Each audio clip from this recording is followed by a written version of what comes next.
Welcome to the Transforming Lives panel, the podcast where inspiration and transformation converge. Each week, we come together to explore the depths of personal growth and life-changing experiences. Come along with us as we deep dive into personal stories. Through intimate conversations, our guests and panel reveal the pivotal moments that have defined their paths, shown their strengths, and formed their passions. We are so happy you are here, and we welcome you to our circle where empathy and empowerment are always at the forefront.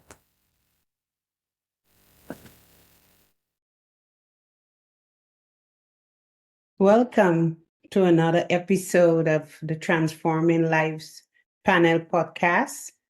I am your host, Charmin, and I'm here alone today. And of course, we have a guest, but customarily, join me in a grounding exercise as we take a few deep breaths in and let go of all the tension and all the things that occurred today that can be a distraction or cause us to feel heavy and weighty. Just let it go.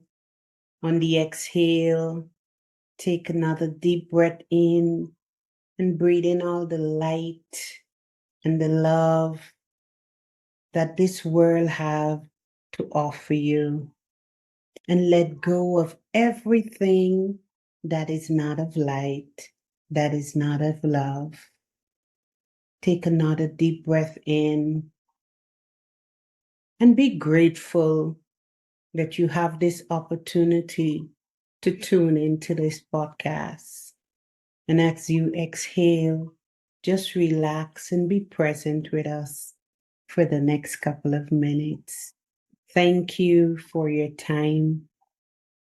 And today, our guest is Ashley Brothers, who is an acclaimed international life coach, an expert in shamanic healing and energy medicine. With her career commencing in 2004, she has absorbed wisdom from diverse cultures, unifying neuroscience with spiritual practices to assist individuals in overcoming challenges such as trauma and chronic illnesses. Ashley's transformative techniques have empowered hundreds in 33 countries through her inclusive healing sessions and workshops. Ashley, welcome to the podcast. Oh, thank you so much for having me. It's a pleasure. Thank you. Thank you for agreeing to be here. And as I was preparing for this podcast and I read your bio, I am impressed for a number of reasons. And I'll ensure I try not to ask all the personal questions that I have and think about the audience and what they would want to hear from you. But I think for my first question, how did you get into this space of healing? Well, I've always been interested in the spiritual. I was one of those people that was born, I would call it born awake, meaning my first memory was of an event that happened before I was actually born. And I recall it as if it was yesterday. You know, my mother, she had been a diabetic and she had passed out between this black chair and an ottoman. And we were waiting, my sister and I were waiting for our dad to get home. And so we just sort of were playing like these little colored blocks and Lincoln logs, like just putting them around her body and just basically waiting for her to get home or him to get home. But I remember what she wore that day, the TV shows she watched, like literally everything she had done. And when I was retelling this story, I was probably a freshman in college at the time. And my mom was so startled. My dad ended up getting on the phone and asked, what was going on. And so I recalled the story to him, and he said that my sister had not been fed or changed in 7 hours, but that she was happy and playing. And I said, "What about me?" He says, "Your mother was 6 months pregnant with you, and she had fallen directly on her pregnant belly and had been that way probably 4 hours." So it never occurred to me that I was not like fully embodied at the time, because it's still so fresh in my memory of the event, or that my sister would be so happy because my little ghost self, whatever I was, spirit self, would be playing with her. So I was born that way, meaning like I remember being taken home from the hospital as a baby or being weighed as a baby. I remember watching spirits walk around my room as a child and having them touch me.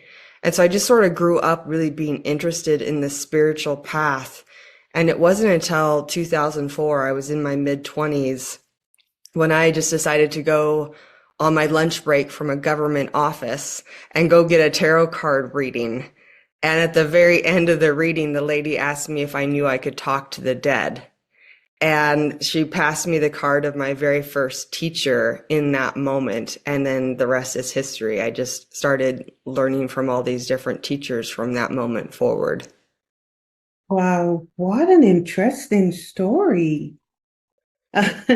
Right? And as you rightfully said, that this path or this purpose that you're fulfilling uh was in it, was even before you were born. I have never heard. I know children would remember songs their parents sang to them while they were in the womb, but to remember an incident, that's I will always have that, use that as an example as opposed to the saying, because that's really, really intriguing. Yeah, like I said, I until I was 17, 18 years old, recalling the story, I had absolutely zero idea that I had no body. Because I just remember the playing, and like I said, I remembered what everybody was wearing and playing with the blocks, and my parents confirmed it, that everything happened that way. I was the missing piece. I wasn't physically there. So, Amazing, amazing, amazing. Uh, while reading your bio, you have studied under a myriad of mentors around the world. yeah. Is there an experience, a piece of wisdom from those travels and mentors that notably shaped your approach to healing? Yeah, I had a mentor that was of the Lakota path for 12 years before he passed away.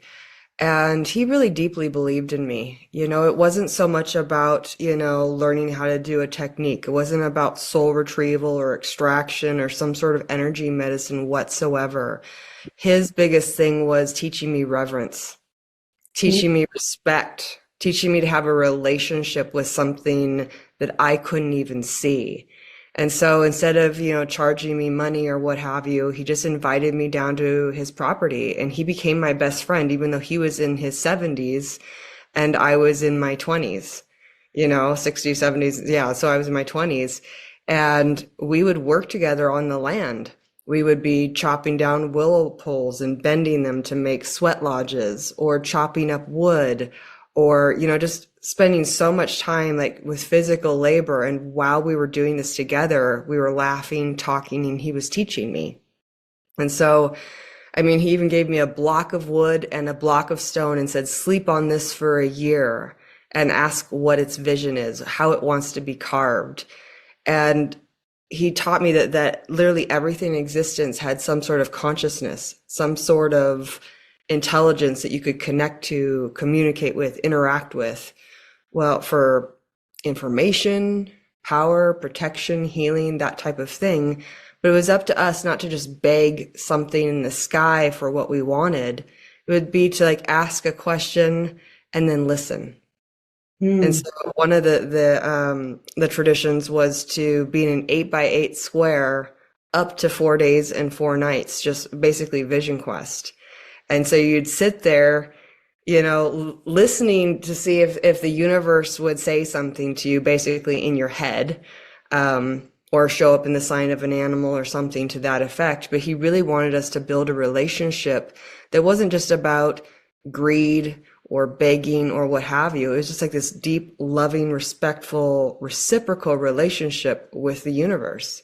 So whether that means giving gifts or offerings like tobacco or lighting candles or doing something, it was really truly about that reverence and that relationship. And that was something very different than a lot of my teachers. And so that wisdom saved my life. Hope so. What was that?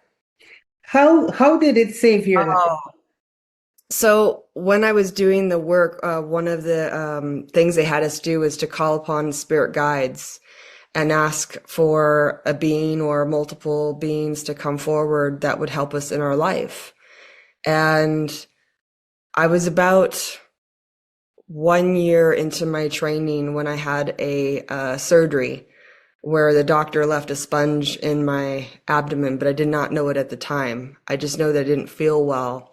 And this spirit guide came up to me and told me that I had something left inside of me and that it would be lethal if I left it there. And so I scheduled an appointment with the doctor, even though I didn't really know anything going on.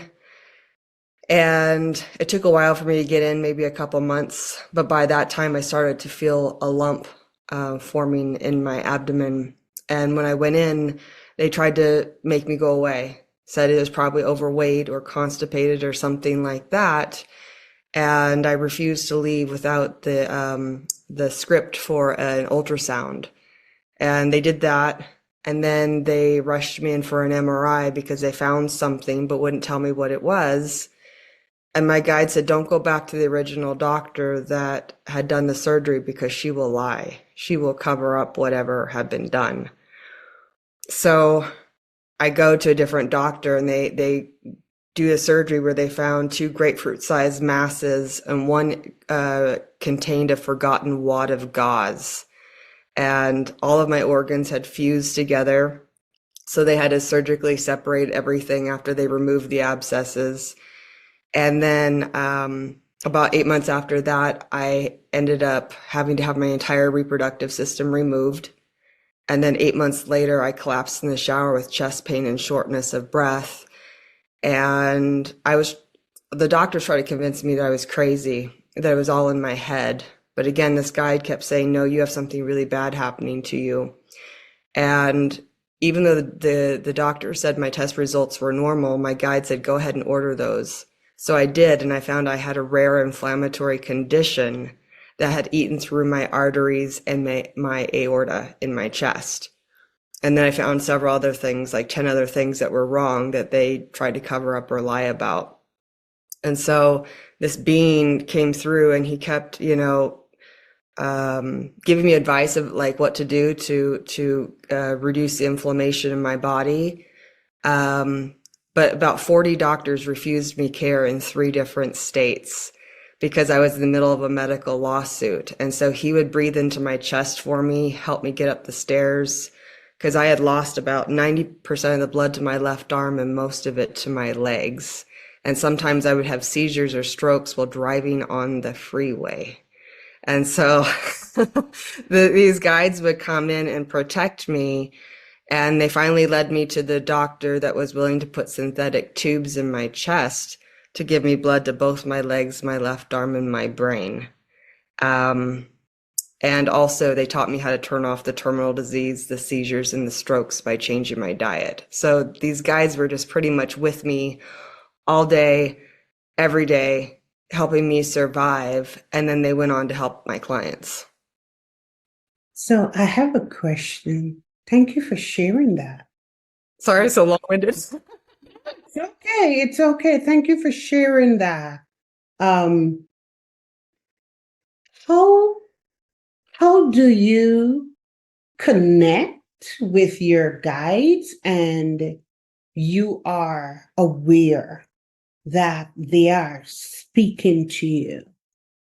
Yeah. How did you develop that relationship and connection?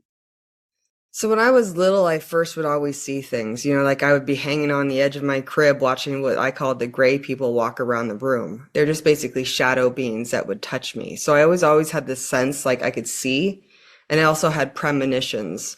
But I wasn't able to call upon it at will until I started my training. And the shamanic path, they use things like drums or rattles or singing or dancing to put your brainwave frequencies into alpha theta. So alpha thetas are like meditative states, like that super relaxed state if you're meditating. And from those slower brainwave frequencies, you can ask yourself a question. And because I had like this real wild imagination to begin with, I would just say, okay, somebody show up for me, a very benevolent, transcended being that is willing to not only help me stay alive, but also help my clients. And so the very first thing that I did was I imagined a place in nature that I already knew existed. And I asked for a benevolent being to meet me there in my mind's eye. And he just showed up out of the woods. This place I had done Sundance one year. He just showed up. It was almost like he was like, oh. But I mean, he volunteered, but I was so insecure at the time. It was sort of like a grandfather. He was like, oh, this is what I have to work with. But yeah, so a person would get themselves into a relaxed meditative state. It's probably best for them to envision a place they know actually exists, and then to ask for a benevolent being to come and meet them there. And sometimes people will have good visuals. They may see something like a being of light. They may see something that looks like something they recognize, meaning if they have an affinity for angels or an affinity for like Native American spirits or whatever your belief system is, they're going to show up in a way that you'll accept. Some people may just see an orb of light or a color. Others may see animals because they trust animals more than humanoid type beings. And others just get sensations in their body. There's like about 10% of people that don't see inside their head. They just may get some other impression, like a feeling or sensation in their body, or just a knowing, like a download that seems like a thought inside their head with their own voice. People sometimes will get information through automatic writing, like they will write an open-ended question and just whatever comes to mind is the answer. And they may have to clear out their filter first because there might be some nagging part of their brain that goes, this is stupid. I don't believe this. But then eventually, once the filter's clear, some good information will come through. But it's practice. And the more I did it, the better I got. Like the first 5 years, I kind of sucked at it. But the more time that went by and the more I trusted it, the more information I got. So it's just practice. So practice is important. But yeah, practice and getting yourself into a relaxed state. Like when you first started this podcast, you got everybody to breathe. That's a perfect way to get yourself into a relaxed state. Some people will put on some nice music or drum or rattle or whatever it is to calm their brain down. But yeah, just breathing even. Okay. Thank you so much. Thank you for sharing that. In your travels to 33 countries, can you share one or two success stories? So a lot of my clients that are in those other countries, I didn't physically go. I work with them through Zoom. And so, but I have gone to other countries. Success stories. I've had people with the long-term effects of abuse or trauma where people have been, oh gosh. I had a gentleman who tried to set himself on fire and he was very suicidal. And so he was heavily medicated, had to live with his parents, and just didn't know how to cope with life. He had to quit school, quit working, what have you. And he contacted me 2 months later after the healing. He said, "You're right, it took a little bit, but I finally got my life back." He's like, "I was able to go back to school, get my own apartment again, and to move on with my life because I finally feel like myself again." It was almost like he had gone through something and he felt fractured. He felt disconnected from himself, which often happens when people go through some sort of abuse, trauma, or neglect. They just don't feel like themselves anymore, and it can make them feel kind of crazy. So he's one of, yeah, a lot. But, or people having reversals of very significant conditions, just like mine. Oftentimes when we go through these traumatic situations, it creates dysregulation and inflammation in the body long term. But if you can put that person back into this relaxed state with enough intensity or repetition, oftentimes the body can just spontaneously heal itself. And so some people may need multiple sessions. Other people, they just need one, you know? But yeah, just getting the body to reset itself out of fight, flight, or freeze can be a huge Mhm. game changer for a lot of people. So are most of your clients seeking healing from traumas? Yeah. So a lot of my clients are either doctors, therapists, or their patients. It just sort of, I think because I have a history of trauma and that's what I'm known for is healing my own self, that's how people found me. It's sort of like the buzzword that got put onto like either social media or somebody else's podcast or whatever. So yeah, most people come to me not just because they're seeking, although I do have those too, but most people have some sort of either depression, anxiety, PTSD, addiction, or some sort of chronic illness that Western medicine has not been able to help them with. So Wow. there's like, "I've tried everything, somebody help me." What are the benefits of energy medicine? Well, it can calm a person down, it can relax them. If a person's stuck in some sort of low level fight, flight, or freeze, they may have all sorts of symptoms. They may have pain, chronic pain or tension in their body, some sort of chronic inflammation that just never goes away, no matter what type of medications they have.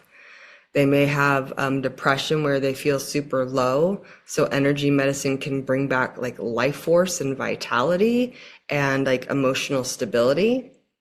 Other people are super anxious, and so it can really calm them down and make them feel regulated for the first time in a long time. Those people who have PTSD symptoms, post-traumatic stress disorder symptoms, they may stop having this emotional connection with their past, and they will often feel like they're having a life review without the emotion, meaning any emotion that they had with somebody that hurt them, scared them, angered them, it becomes neutralized. So they're able to move forward from the present onward rather than constantly referencing the past. Some people, they're finally allow themselves to have love. If they had been hurt or betrayed in the past, they may have shut themselves down and made some sort of belief system like, "I'll never have love," or "love is scary or bad or dangerous." And so they'll make some sort of declaration that ends up playing out like a self-imposed curse or self-fulfilling prophecy. But if you can stop those patterns that are going on within them, oftentimes they're released from that, or even released from generational patterns or curses or problems. Like oftentimes people will have stuff that's passed down through their DNA up to 8 generations deep. And so depending on where my clients live in the world, they may be processing something from like Auschwitz, Germany, like, you know, what happened with the Jewish individuals, or if somebody had been a slave, or somebody had had some other trauma, like as an immigrant to this country. Sometimes it's not even theirs that they're processing. it's come down through their DNA, and to be able to release that and heal their ancestors and move forward with their own life. A lot of people just feel like this sense of freedom, a sense of confidence that they didn't have before, a relief of all sorts of symptoms. So there's just so many different things when a person has this, it's almost like they just feel whole again. Thank you for that. And as you're speaking, let's say someone is listening and they don't know what energy medicine is. Can you give us an example? Sure. So energy is like vibration. If you think about it, so like, I don't know if you've ever heard of the Heart Math Institute, but they have been studying the heart for like since 1991. They found that your heart has like a little bundle of neurons, like 44,000 neurons, that generates the largest electromagnetic field in your body. It's 40 to 60 times stronger than your brain. And so that field not only will change your brain, but will change somebody else's. And so it's like a frequency, it's a vibration that's going on that we will interpret usually as something like your emotional state. That is like a frequency, a vibration that will change what you think, how you feel, what you say, what you do. And a lot of people know what they need to do, but they can't do it because they feel the opposite. So if you change how somebody feels to these alpha theta frequencies, those relaxed meditative states, either through using your hands, through using sound, through using crystals, when they're an energy medicine practitioner is basically changing the frequency, the vibration of the individual back to neutral or better, so their mind or body or soul can heal itself. Like sometimes they will assist by removing lower vibrational energies or entities that are affecting how they feel, or they're restoring some sort of energy that they lost as a result of their life's experiences. So it's sort of like there's a form of balancing their energy to like a neutral or better frequency, but there's also, again, this removal of something and restoration. So a person may go, this is where I'm at now, and this is where I want to be.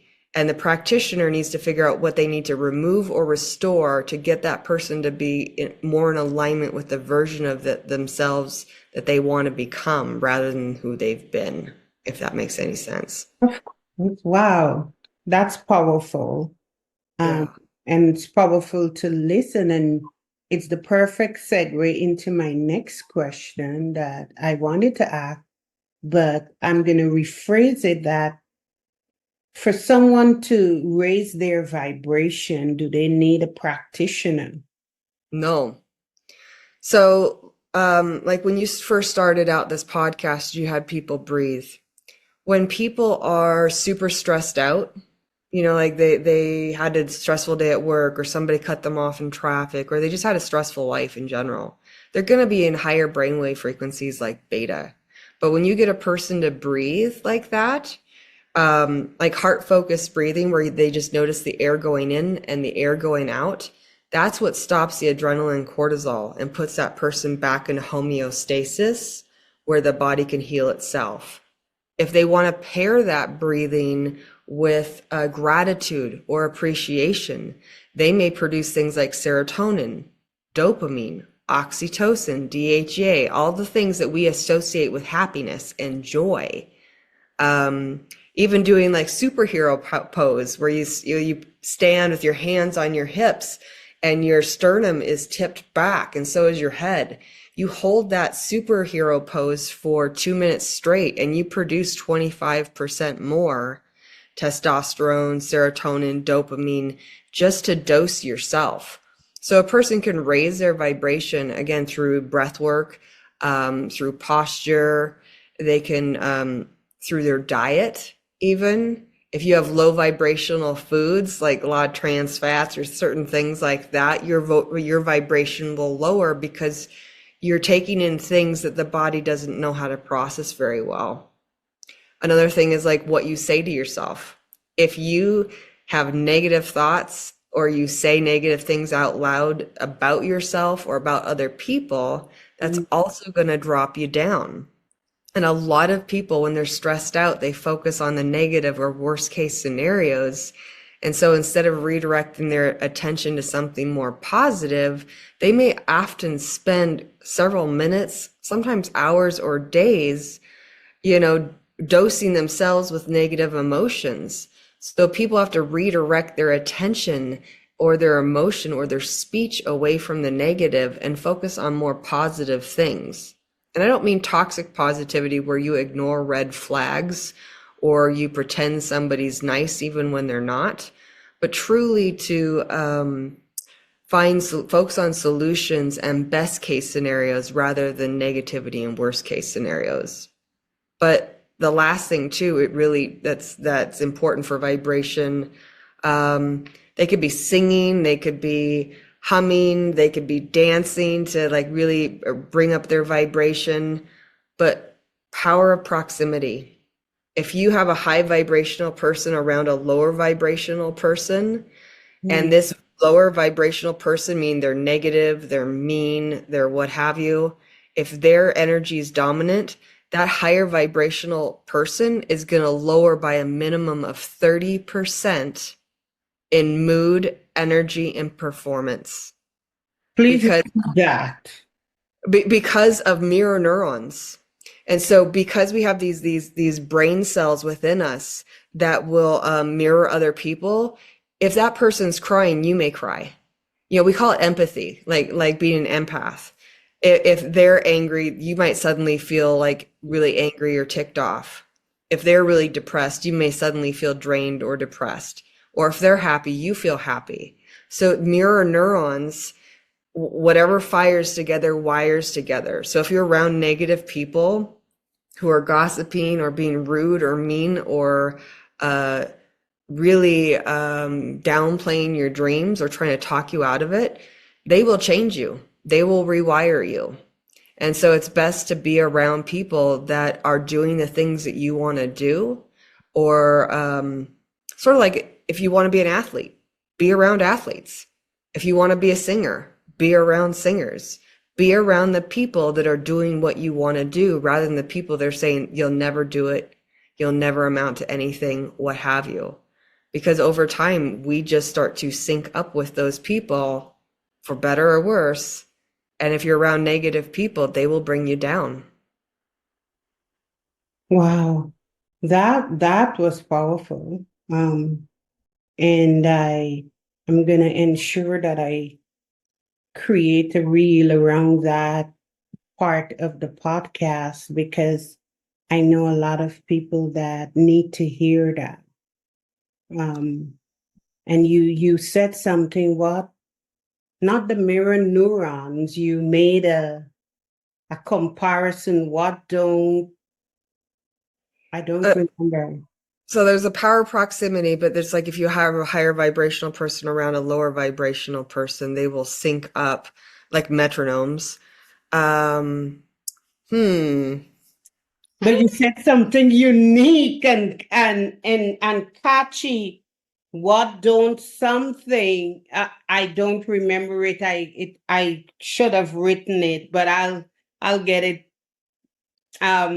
when I review it. But that was really, really powerful because oftentimes we may be the person that is high vibration and think that we can change environments. So we'll put ourselves in environments that are not on par with us. Yes. And it affects us. Whatever's dominant will eclipse the other person. And so if the negative energy is more dominant, then this other person, the higher vibrational person well, whoever's dominant, the higher vibrational person is dominant, then the other person will raise up. But a lot of people, if they have gotten into the habit of people pleasing, they may get used up a lot. This is where we have to learn to set healthy boundaries. And it's okay to say no to people. you may not be popular and you may feel like you're bad at first because you're so used to, not you, but a person may be so used to like sourcing their truth, their validation, or their worth or value from what anybody else thinks or says about them.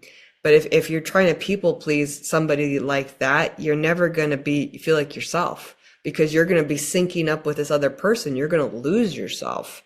So yeah, if a person feels like they cannot be the dominant energy, and I don't mean dominant meaning like you overpower somebody, but if you really can't maintain your center, regardless of who is or isn't in your presence, then perhaps limit your time around negative people. It's just not worth it. It will make a person sick over time. So choose your friends wisely, choose your family that you hang out with. Also your mental diet, what you're consuming through your what you're reading, what you're watching, what you're listening to. If people are listening to death metal and things like that, it's eventually going to change their cells. Like if you think about it, they've done studies where they will take cells in petri dishes and put them in different environments and they will grow different tissues. You know, they've put plants in like middle schools and they'll say, bully this plant and it will die, or say nice things to this other plant and it will grow, because words have power. You know, emotions have power. So just be really careful what you listen to, whether it be the news or social media. If you feel yourself getting drained or angry or whatever, change what you're putting your attention and focus on, because where attention goes, energy flows.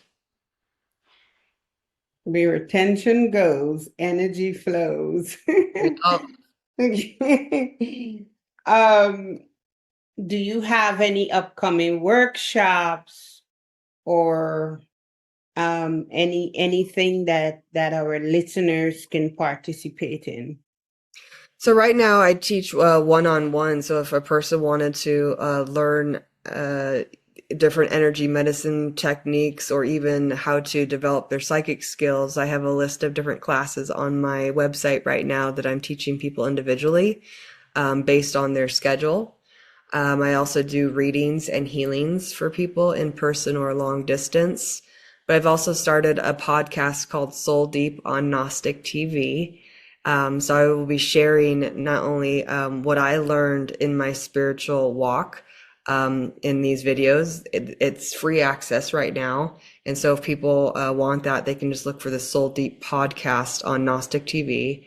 And I will also be interviewing people from other traditions. Some of them are like the Sanse, African Caribbean tradition. One is from the Andes, like the Peruvian traditions.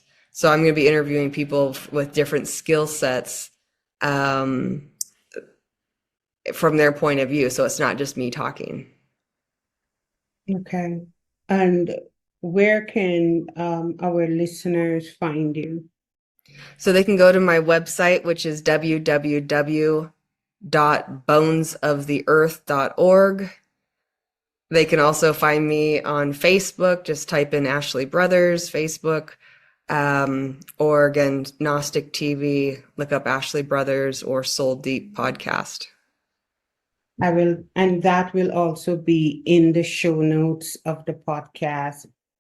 Ashley, I want to thank you for your time and your wisdom and insight, and for sharing your journey of healing with us. I mean, the time was not enough because I have so many other questions.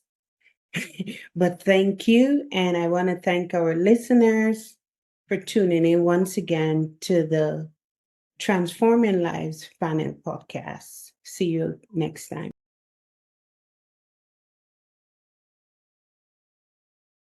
Thank you so much for joining us today on Transforming Lives panel podcast. We hope that you received some nuggets of wisdom and seeds to plant along your journey of transformation. If you enjoyed what you heard today, we encourage you to let us know and to share us with those that matter in your life. If you would like to connect with anyone from the panel or our guest speaker, you can find all of the ways to connect in our show notes. We have so much gratitude for you, and we are so thankful to be a part of your day. Until next time, take great care.